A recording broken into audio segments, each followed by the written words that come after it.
ये class 10th के लिए वीडियो 2 है। केमिस्ट्री में रासायनिक अभिक्रिया के प्रकार, संयोजन, कॉम्बिनेशन और सिंथेटिक रिएक्शन।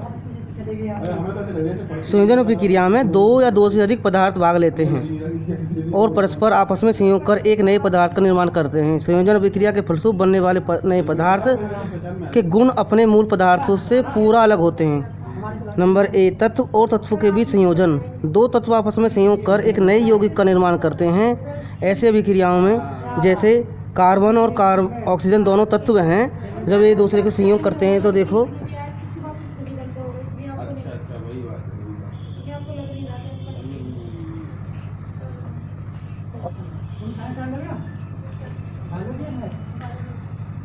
तो यह कार्बन है, ये ऑक्सीजन है, दोनों तत्व हैं। और यो रिएक्शन करने के बाद में CO2 कार्बन डाइऑक्साइड, क्योंकि इसमें 2 तत्व है उससे मिलकर बना है कार्बन डाइऑक्साइड, इसलिए ये यौगिक है, कार्बन डाइऑक्साइड यौगिक है। दूसरा तत्व है मैग्नीशियम भी तत्व है, ऑक्सीजन भी तत्व है। जब इन दोनों से रिएक्शन कराई जाएगी तो मैग्नीशियम ऑक्साइड बनता है। ये डाई नहीं है यहाँ पर।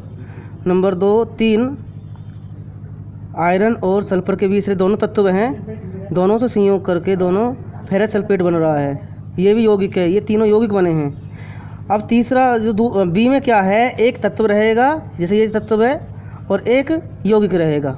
तत्व ये ऑक्सीजन तत्व है और कार्बन डाइऑक्साइड, कार्बन मोनोऑक्साइड है ये, इसमें दोनों से संयोग करके आपस में बन रहा है कार्बन डाइऑक्साइड। सल्फर डाइऑक्साइड और ऑक्सीजन, ये सल्फर डाइऑक्साइड क्या है, ये यौगिक है।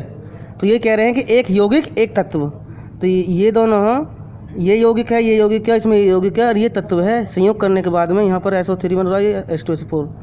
अब तीसरा सी में क्या है, ये 1 और 2, ये तीसरा संयोजन अभिक्रिया 2 या 2 से अधिक यौगिक भाग लेते हैं। संयोजन अभिक्रिया में जब 2 या 2 से अधिक यौगिक थी, ये भी यौगिक है और ये भी यौगिक है, दोनों यौगिक रिएक्शन अभिक्रिया करा रहे हैं यौगिकों की, तो ये सल्फ्यूरिक अम्ल बन रहा है।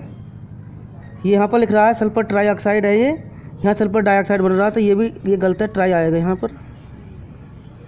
कैल्शियम ऑक्साइड और जल के बीच अभिक्रिया, कैल्शियम ऑक्साइड भी यौगिक है, जल भी यौगिक है, तो बन गया कैल्शियम हाइड्रोक्साइड, CaOH का होल ट्वाइस, OH का होल टैक्स बोलते हैं इसे। अब है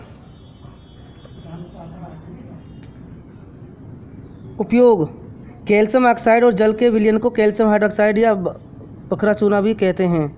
इसका उपयोग मुख्यतः दीवारों के रंग पुताई करने में किया जाता है। इसका उपयोग बता रहे हैं कैल्शियम हाइड्रोक्साइड का, ठीक है ना।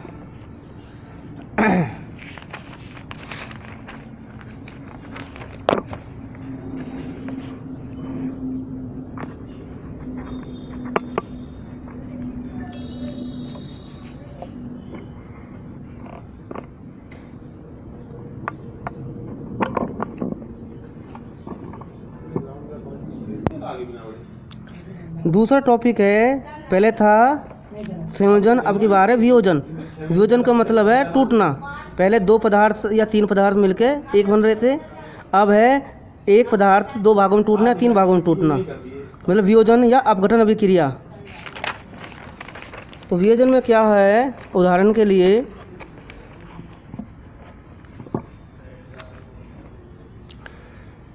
कि आपने जैसे ये है फेरस सल्फेट है, फेरस सल्फेट को यदि उसको उष्मा दी जाती है या दहन किया जाता है उसका, तो फेरिक ऑक्साइड बनता है।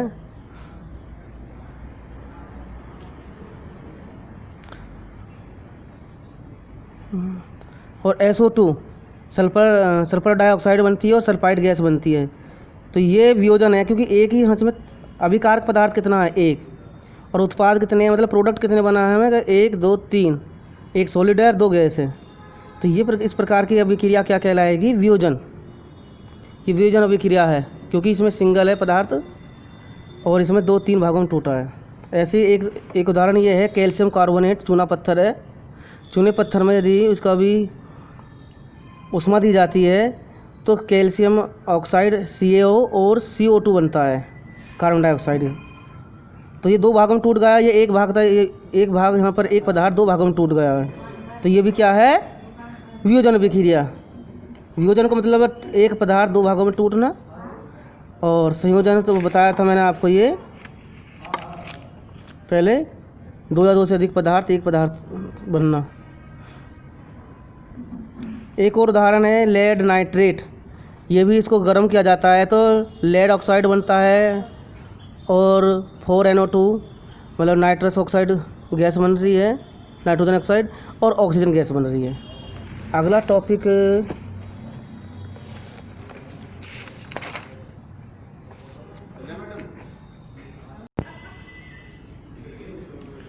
इसमें अगला टॉपिक है उपचयन एवं अपचयन। उपचयन में क्या है अभिक्रिया के समय जब किसी पदार्थ में ऑक्सीजन की वृद्धि होती है तो कहते हैं कि पदार्थ का उपचयन हुआ है।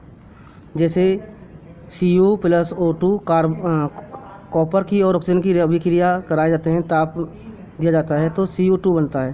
तो इसमें कॉपर जो दिखाई दे रहा है, एक कॉपर में क्या बन गया है, ऑक्सीजन जुड़ गई है, तो ये ऑक्सीजन की इसमें वृद्धि हुई है। ये कॉपर में किसकी वृद्धि हुई है, ऑक्सीजन की। तो इसमें जो कॉपर में क्या हो रहा है, अब उपचयन हो रहा है। वृद्धि का मतलब उपचयन। अपचयन में क्या होता है अभिक्रिया के समय जब किसी पदार्थ में ऑक्सीजन की कमी होती है, मतलब निकलता है ऑक्सीजन, तो कहते हैं कि पदार्थ का अपचयन। केवल U और A का अंतर है, अपचयन हुआ है। तो यहाँ पर CuO प्लस हाइड्रोजन से अभिक्रिया कराइए तो कॉपर प्लस H2O मतलब जल बनता है। तो इसमें क्या है कि यहाँ पर ऑक्सीजन थी Cu2 कॉपर ऑक्साइड में, लेकिन यहाँ पर से ऑक्सीजन हट के इसमें जल हाइड्रोजन से अभिक्रिया करके जल बना लिया है। तो यहाँ पर क्या हो गया, हमें कमी हो गई है ऑक्सीजन की। यहाँ पर ऑक्सीजन की क्या हो गई, इसमें कमी। तो इसका मतलब ये कौन सी अभिक्रिया, कौन से पदार्थ में क्या हुआ है, इसका में अपचयन।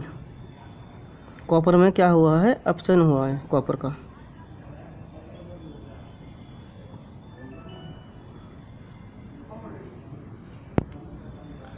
तो अपचयन और उपचयन अभिक्रिया दोनों एक साथ हो सकती हैं एक ही अभिक्रिया में। यहाँ पर देखिए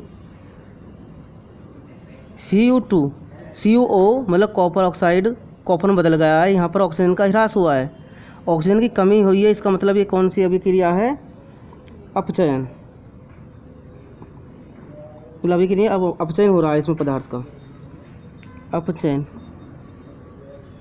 इस पदार्थ का अपचयन हो रहा है क्योंकि इसमें से ऑक्सीजन निकल गई है, अपचयन हो रहा है। अपचयन का मतलब होता है कमी होनी, ऑक्सीजन की कमी होनी।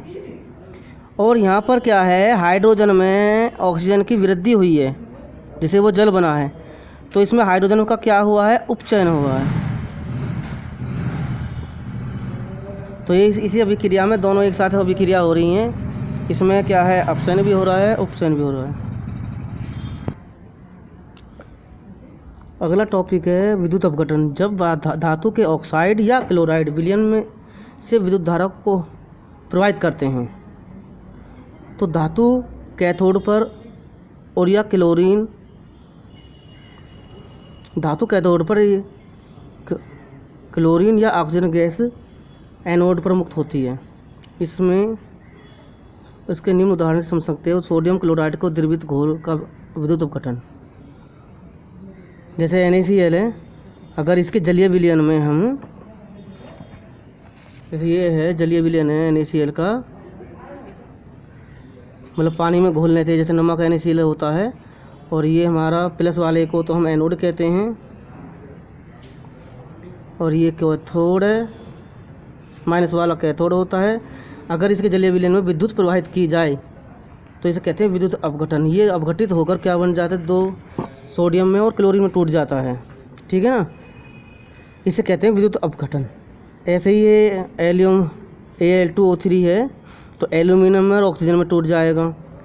मतलब इसका मतलब है कि इसके जलीय विलयन में Al2O3 का जलीय विलयन का मतलब है कि जल इसे जो है पानी में घोलकर जलीय विलयन में अगर इसे हम विद्युत प्रवाहित करें, मतलब इस प्रकार, ये हमारा सेल है, बैटरी है, इसमें हमने एक प्लस वाले को हम, ये प्लस वाला है, माइनस वाला, प्लस वाले को एनोड कहते हैं और माइनस वाले को कैथोड कहते हैं। तो इस प्रकार विद्युत प्रवाहित करें तो ये कुछ अवयवी पदार्थों में टूट जाता है, जैसे Al2O3 टूट गया है एल्यूमिनियम में और ऑक्सीजन में। ऐसे ही हाइड्रोजन को भी, मतलब जल को भी तोड़ा गया है, विद्युत अपघटन करा गया है, तो हाइड्रोजन ऑक्सीजन में तोड़ सकते हैं। तो जल को के अभी पदार्थ कौन कौन से होते हैं? Hydrogen oxygen. अगर इसमें से हाइड्रोजन ऑक्सीजन को अलग अलग करना है तो विद्युत अपघटन करा सकते हैं, तो हाइड्रोजन और ऑक्सीजन में टूट जाएगा।